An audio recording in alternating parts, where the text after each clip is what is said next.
Carry on my wayward son, there'll be peace when you are done. Lay your weary head to rest, don't you cry no more.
What's up, guys? I'm Jack, and this is Daisy.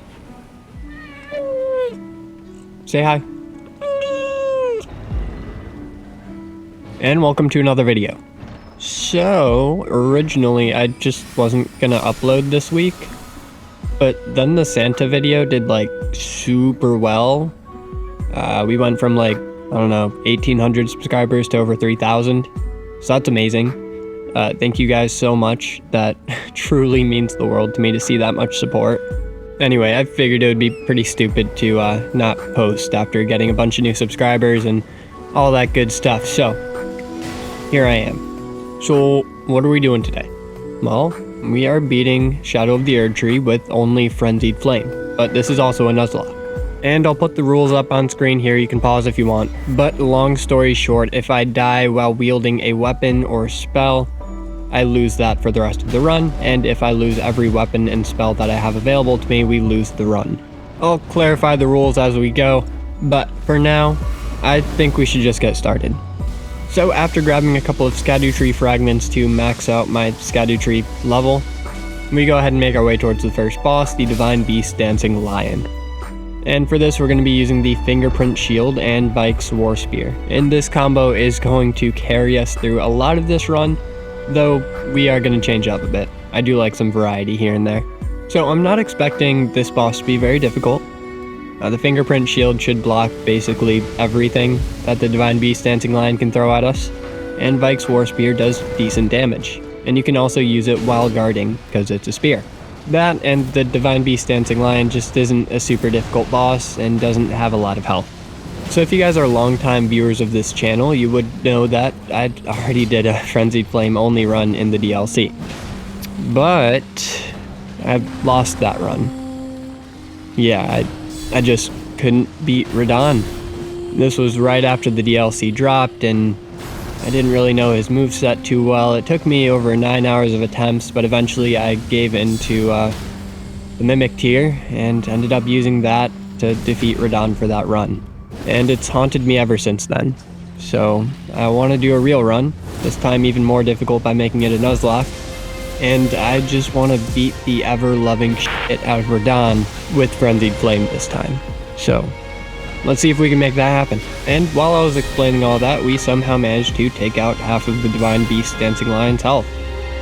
As I predicted earlier, we can block with the shield very effectively and counterattack with our Vike's War Spear. And the only thing that kind of threw me off about this weapon while I was using it for this run is the guard counter. When you guard counter with this weapon, it doesn't just go straight out, it kind of goes like out and up. And sometimes bosses can avoid that. I don't know, it's just less consistent than some of the other guard counters that I'm used to. But still a damn good weapon. Anyway, we get Frostbitten, which will lower our damage resistance for a little bit, but we managed to heal back up. We dodge the Frosty Divine Beast Dancing Lion's next few attacks, and take her down a little bit lower, and a few more shots should do the trick from here. So she charges at us once more, and we manage to dodge half of that charge attack, and lose half of our health in the process. But we still have a lot of healing flasks and the Crimson Seed Medallion +1, so healing isn't much of a problem for us.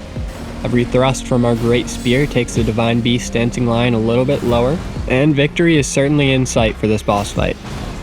One more shot and she's done, but she did grab us, and we survive. Barely any health left, managed to heal back up, though since we healed, the Divine Beast dancing line also healed. I forgot that she could do that, but that's okay. She charges at us, so we block again, and try to get a guard counter off, but I miss my opportunity. That's when she swaps to lightning, which is a bit more difficult for us to guard, but I use my Ash of War on Vike's War Spear to get some damage over time off, taking her pretty low. A couple more thrusts, take her to one shot, and as long as we can hit her one more time, we're done. First boss down, and we still have all of our lives. Next up, of course, we're going to head to Rellana, and through Castle Ensis is the way that we have to go to get to her. Now, once we get to Radahn, we have a couple of options. Now, I would like to use a weapon that does physical damage, so we could use Vike's War Spear again, we could use the Fingerprint Shield, or we could use the Matting Hand against Rellana. And I don't think it really matters which one we choose, because Rykard is generally a pretty easy boss, unless you get caught in her combos and you lose your Matting Hand. So yeah, first death of the run, and we lost our Matting Hand to Radigan. That's unfortunate. Attempt number 2 goes a little bit better though. We're gonna go ahead and take Vike's War Spear with us. You know what? No, I'm changing this up. Hang on, give me a sec. Okay, there we go. Since I used Vike's War Spear through a lot of this run, I figured it would be more interesting for you guys to see me use the Matting Hand against the Regal Ancestor Spirit, so yeah, we just go ahead and swap that up.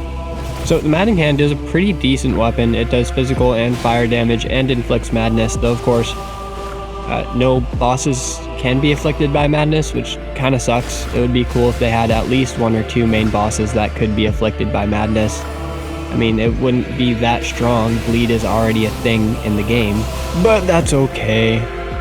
The only real problem that we have with this weapon is its lack of range. That, and the fact that when we use our deflecting hardware to parry and guard counter, it takes 2 hits rather than just 1. So it takes a bit longer to get that guard counter off than normal. And if we miss one of those guard counter hits, then we lose out on a lot of poise damage.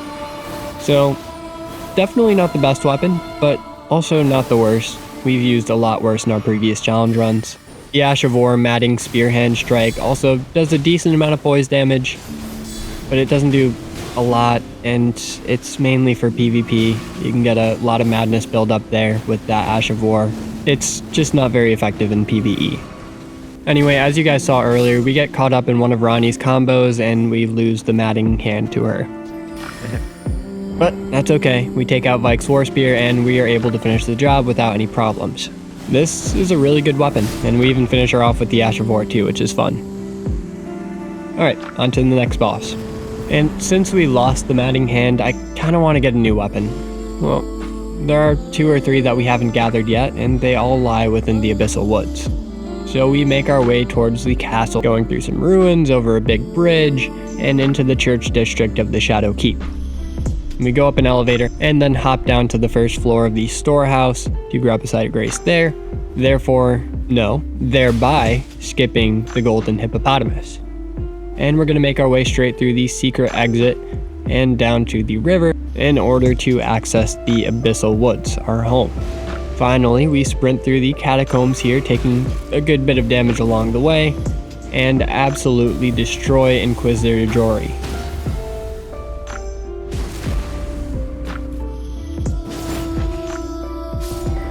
And this grants us access to the Abyssal Woods. And I love this place. The first thing we do is fight the Matting Hand and give him a little kiss, and we get another Matting Hand from him, though we won't be able to use it. But we can run straight past him into the Forgotten Church here, a little bit abandoned and decrepit, but it holds the Frenzy Flame perfume bottle. So that'll be our next weapon. I also destroy some rats over here just for funsies, and then I decide to take a break from Elden Ring. And it's not to cook food this time, no, it's to play some Call of Duty. Doing the camo grind right now, and I figured that might fit with the whole Frenzied Flame madness theme, because this camo grind truly does drive anybody mad. It's rough, even when you're being cheeky and using smoke grenades and a thermal sight on your machine gun. Whoops. Oh, yeah, I think we're almost done. We have like 11 weapons left that we have to get headshots on, and then we're done with that part of it, so we're getting there. Anyway, back to Elden Ring. We're sneaking through the Abyssal Woods, my favorite place in all of the lands between. But yeah, it's just so eerie and quiet here.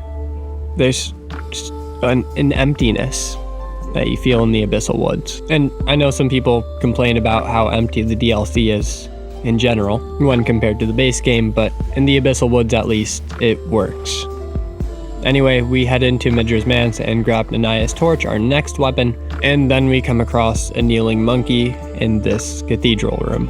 This will truly be the fight of the century.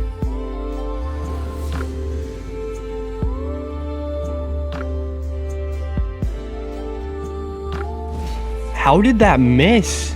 Dude, it went straight through him. Come on. Okay, well, I don't think this is a good start to the fight with the Lord of Frenzied Flame, so we're just gonna back out of here with our memory of grace and try that again. Our next attempt against the little monkey man goes a lot better, and we even managed to make it to the actual boss fight.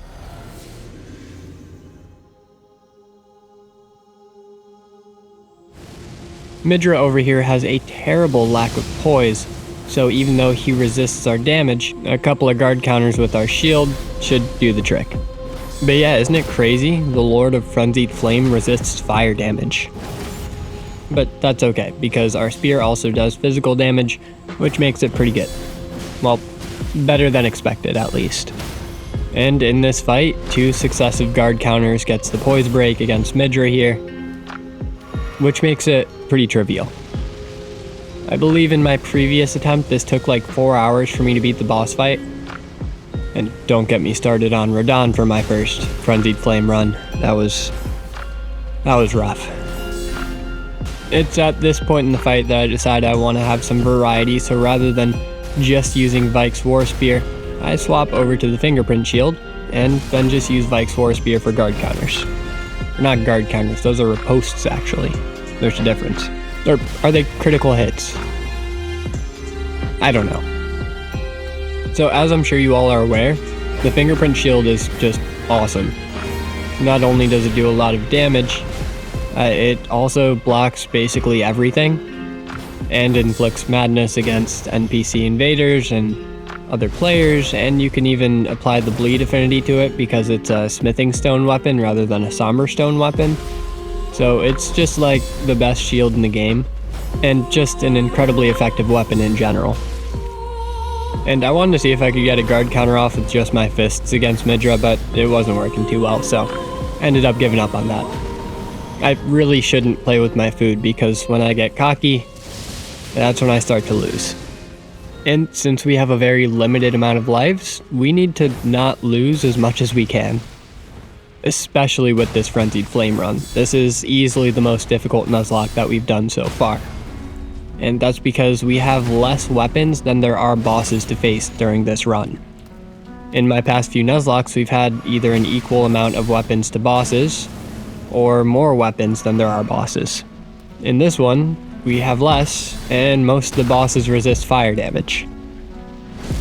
So it's going to be a miracle if we can actually win this. But Metyr is down, on to the next boss.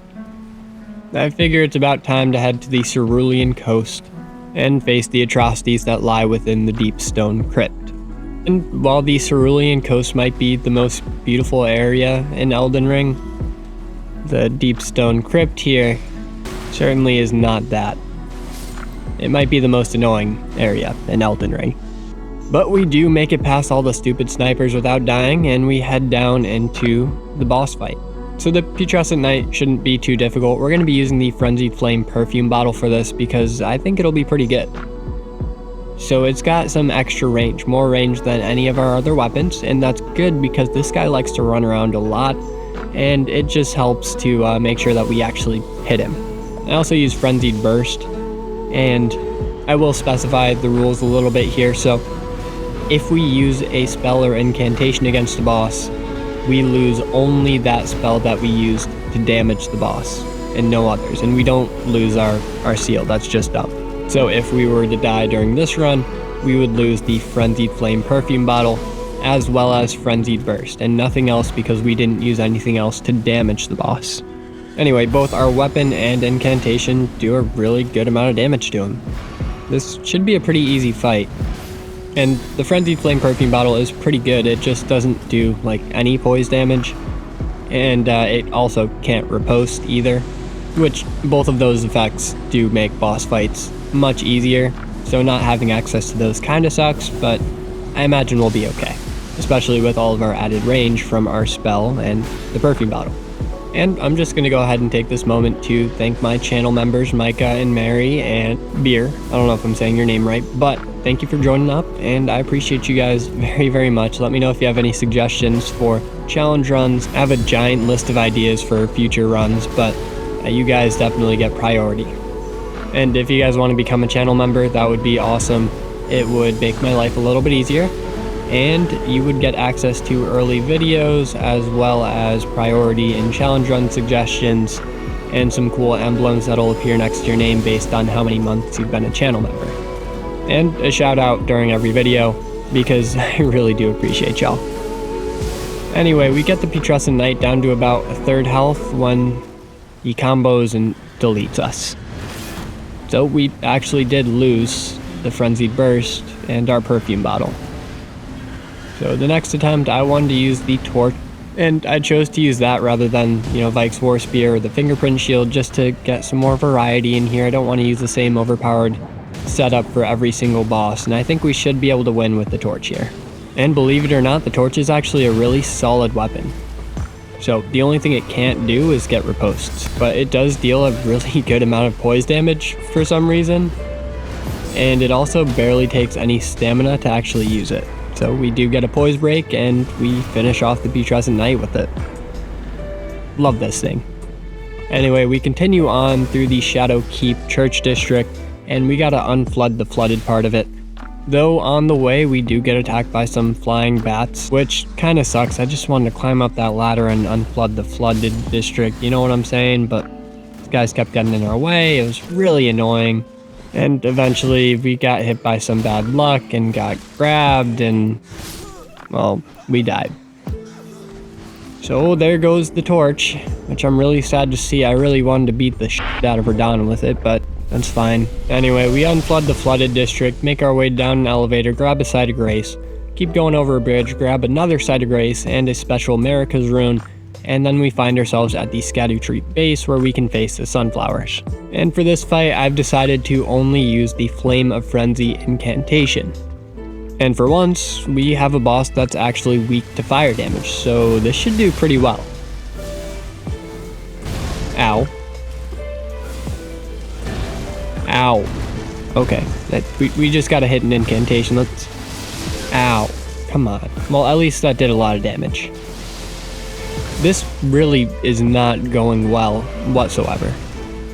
Just getting hit by everything here.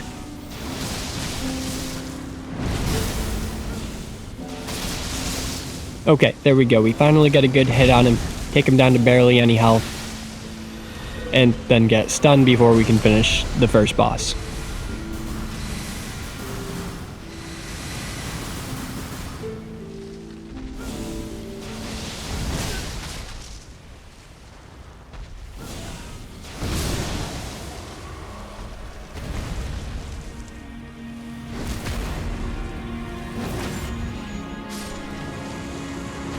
So the first boss went down, and with some perfectly performed parries, we blocked the second boss's charge attacks. Alright, and we're going to jump ahead a little bit throughout this boss fight, just because if I didn't, it'd be like a 10-minute long boss fight, and nobody wants to watch that. Most of it is just me dodging and trying to run for my life from these slew of attacks that the sunflowers throw at us. So we're just going to go ahead and skip to the juicy parts where I actually managed to get a few hits off here and there. The second sunflower isn't nearly as, we'll say flimsy as the first sunflower, but he still is incredibly weak to fire damage, especially if you manage to hit his crit spot.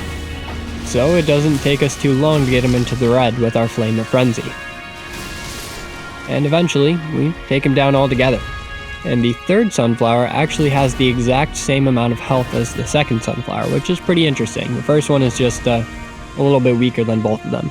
And it also gains a new explosive holy attack. Also, I'm sure you guys noticed, but we swapped armor sets, and that's because I felt like I needed a bit more defense than what we currently had with the Nomadic Merchant set. The whole point of Nuzlocke is to make sure you're playing things extra safe and you're not unnecessarily risking yourself, so the more defense the better. And I need to learn how to not take unnecessary risks as well during these. But I always feel bad because I don't want to just use the most powerful weapon that I have. I want things to be interesting for you guys to watch. Which is why we're using the Flame of Frenzy rather than Vike's War Spear against this guy. I also really wanted to use Frenzied Burst against him, but since we lost it to the Putrescent Knight, we couldn't do that. Anyway, we dodge his Holy Burst attack and get a Flame of Frenzy off that takes him down really low. One more good hit should do it, so as long as we don't get stun locked and just immediately die, we should be okay here.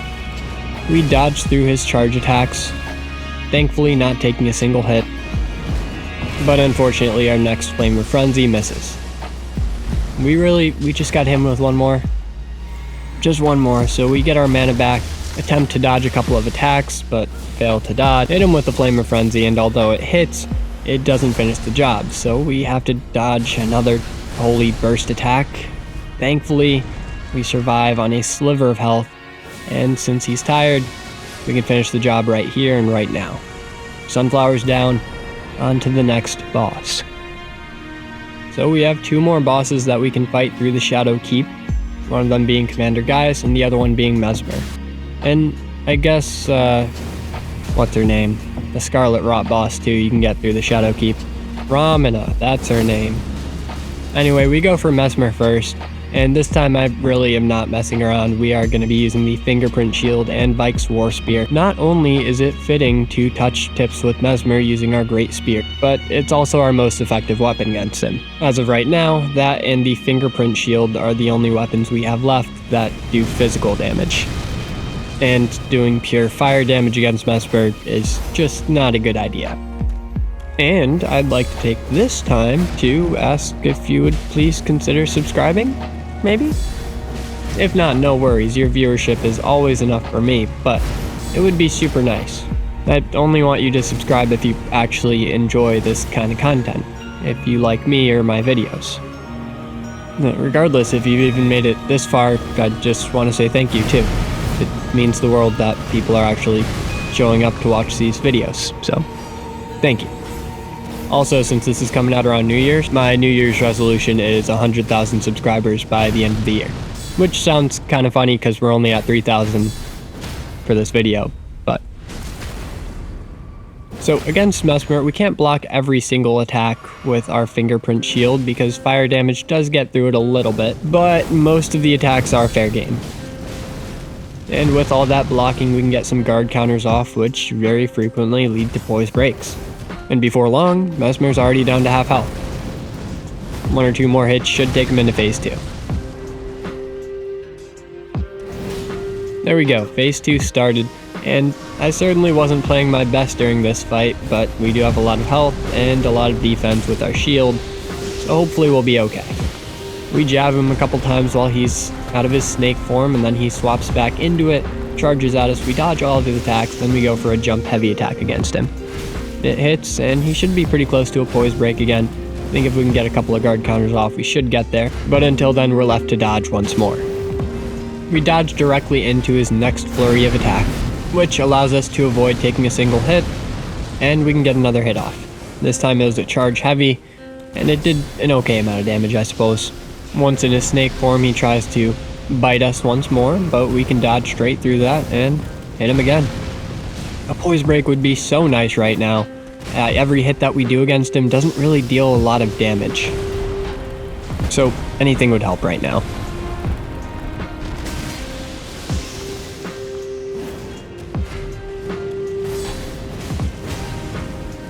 We do take a lot of damage, but we do also get 2 guard counters off. One more guard counter should be a poise break, but he might have regenerated his poise by now, so I don't know if we're going to get that.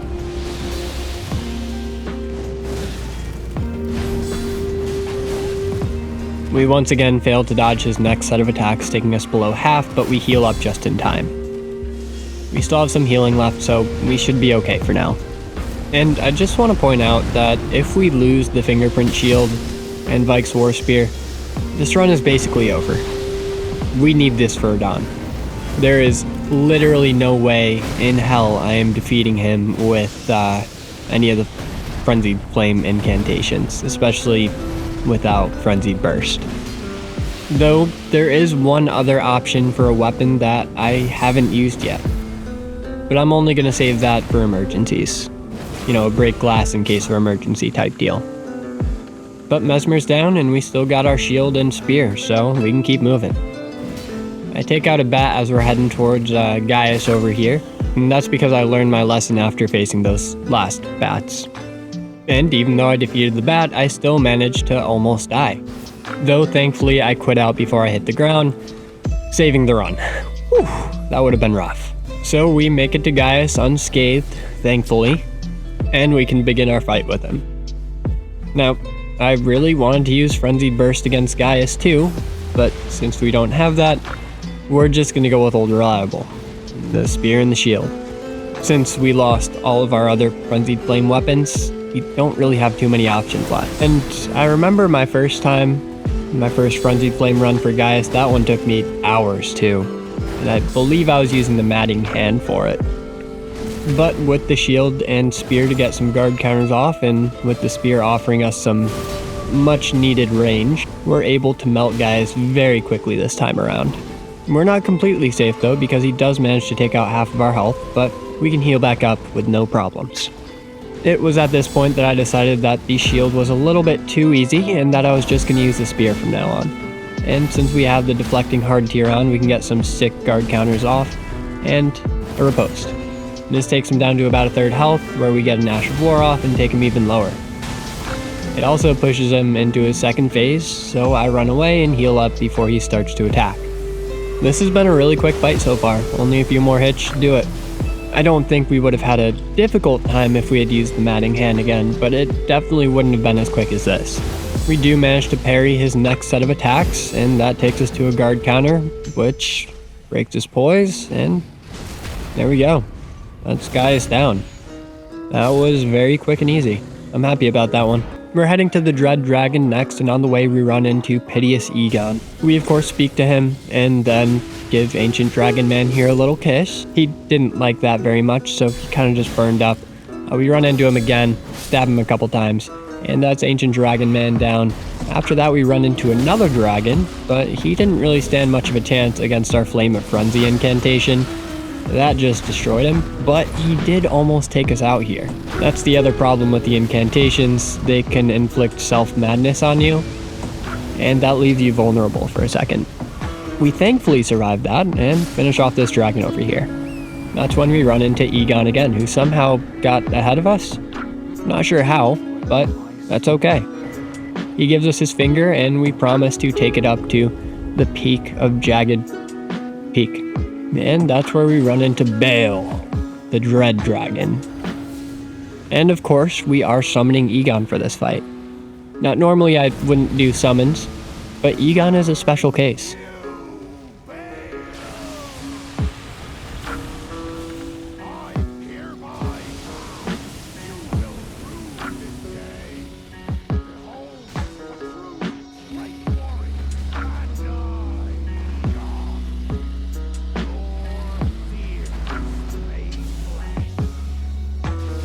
My boy Igon is always allowed to join us for this fight, and I am once again using the Flame of Frenzy incantation for this.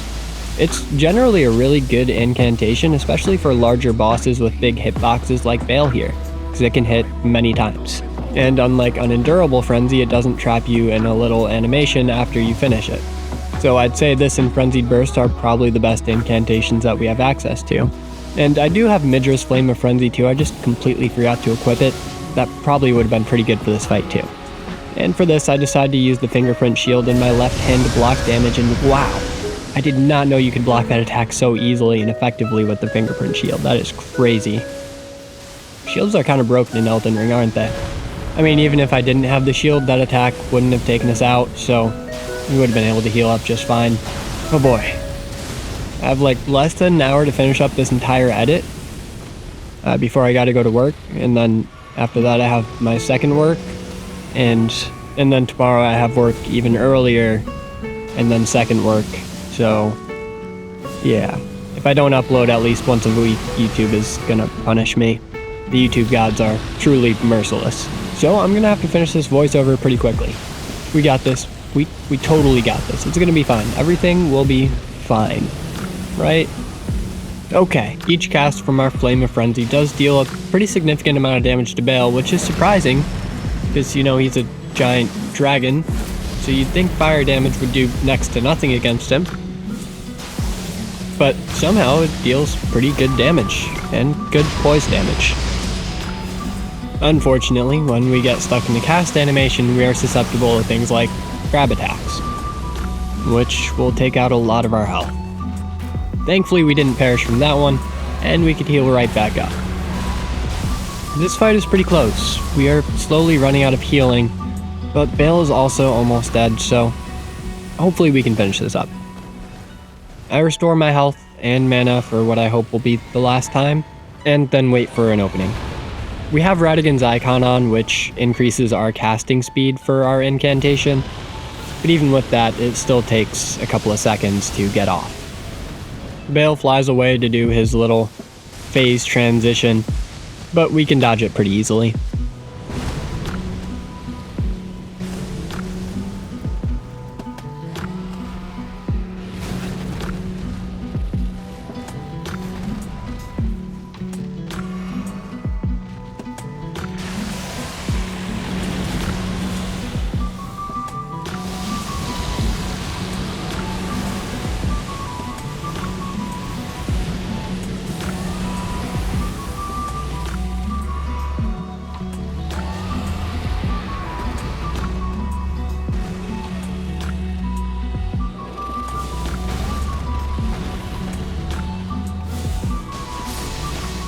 One last Flame of Frenzy leaves the Dread Dragon destroyed, allowing us to depart this devastation. Fail the dread. You shall haunt me no longer.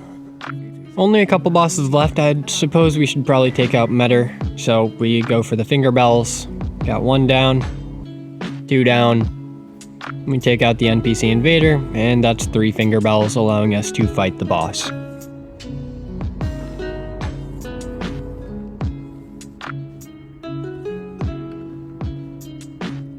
And you'll never guess what weapons we're bringing into this fight. And for once, it's not the spear and shield. It's the shield and the Flame of Frenzy, our only other option. But I do have the spear equipped for any riposte that we might need in the future. Let's see how much damage this Flame of Frenzy does. Okay, that sucks. Maybe we're not using that after all. I guess it doesn't help that Metyr is in water, so she takes less damage from fire. Yeah, after seeing the absolutely chunky damage that she does to us, I decide to swap over to Vike's War Spear, and we're gonna go ahead and use that for this fight. I don't want to risk anything, especially not so close to the end. So I'm hoping our cheesy hide behind shield and poke strategy will work once more. Before long, we get a beautiful poise break, allowing us to give her a splinter right in her finger. And I take a second to swap out the Radigan icon for the curved sword talisman, which increases our guard counter damage, because we will hopefully be doing a lot of those. I go for an Ash of War with our spear to take out all the mini fingers that she spawns in, and she almost destroys us there. Thankfully, we survive and heal back up, but we're not safe yet because she jumps on top of us and takes down half of our health. We once again heal up, so we're at full health again. We should be okay. I am glad that we managed to take out those mini fingers though. Those things can get quite annoying during this fight, and it allows us to be able to fully focus on Metyr here. We get another poise break and riposte off, and we take her down to about half health. Phase 2 should be coming anytime now.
Nice. Metyr down.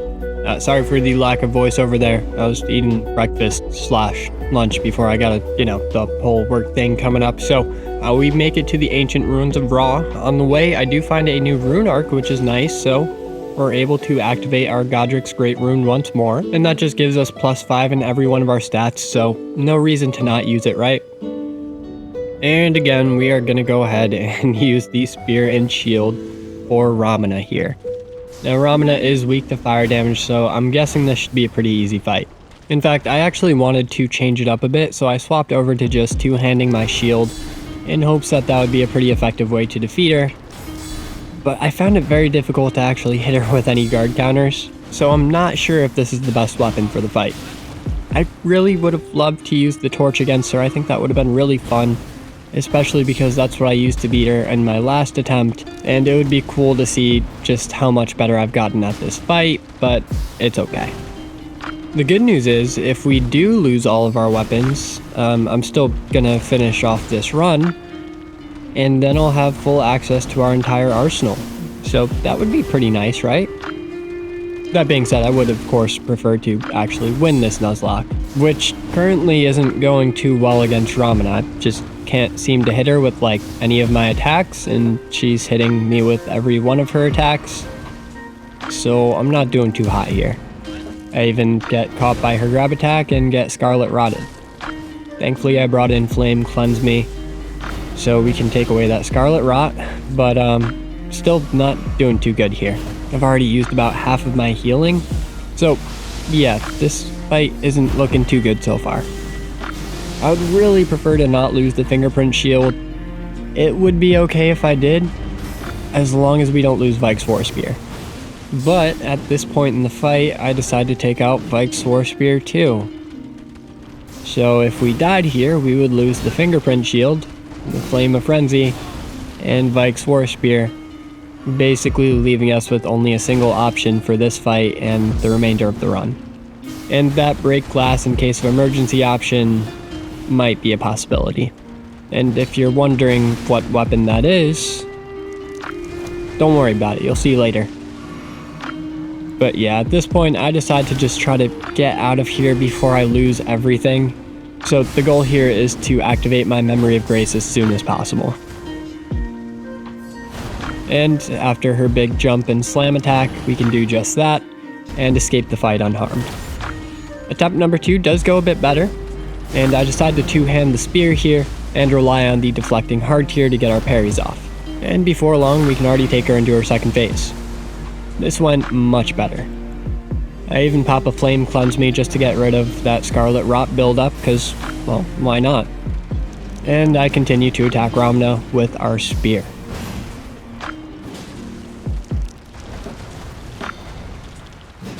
That being said, even though the shield was difficult to get guard counters off on her, the spear was also pretty difficult, even with its added range. This is where I noticed that the guard counter for the spear was a thrust that went upward rather than straight out, and that made it much more difficult to actually hit Romina with that guard counter.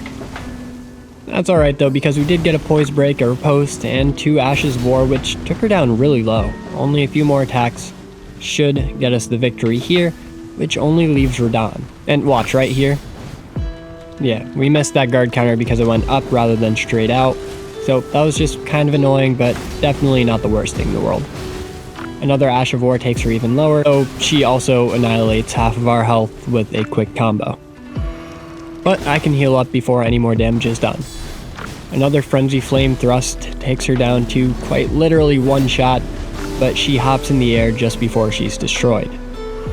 That's okay though, we can use this opportunity to heal up once more, and use our Ash of War one last time to finish this fight.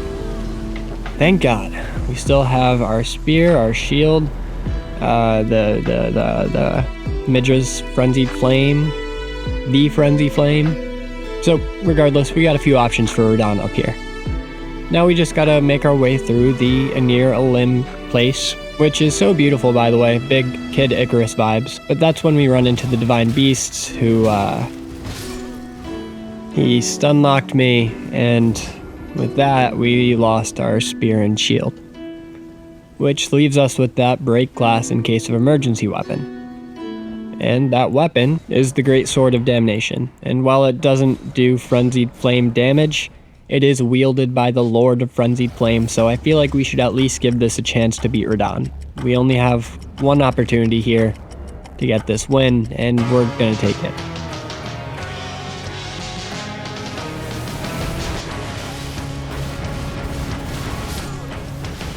I mean, we got pretty close, but this wasn't a dub. Yeah, we lost this Nuzlocke. There's no way I can beat him with the incantations I currently have.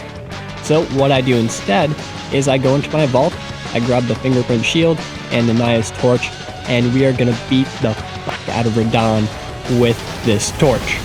And you guys have heard enough of my chattering throughout this run, so I'm just gonna leave you to it.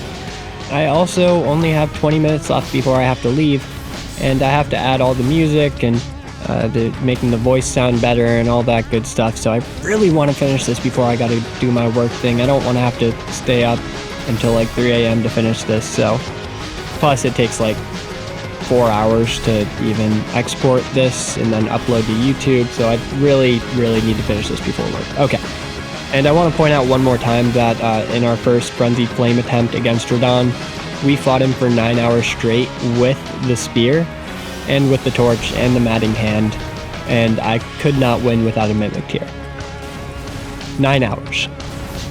This right here was our second attempt against him. Okay, enjoy the fight. I'll talk to you after.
by the skin of our teeth, we managed to defeat Radon with a torch.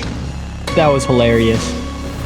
This guy. And while we technically didn't complete the Nuzlocke, I am still very happy with this ending, and I feel as though I can finally put this challenge to rest once and for all. As always, thank you so much for watching. I hope to see you in the next one. If you want to subscribe, that'd be awesome. If not, your viewership is always enough for me. Happy New Year's, and I love you all. Peace.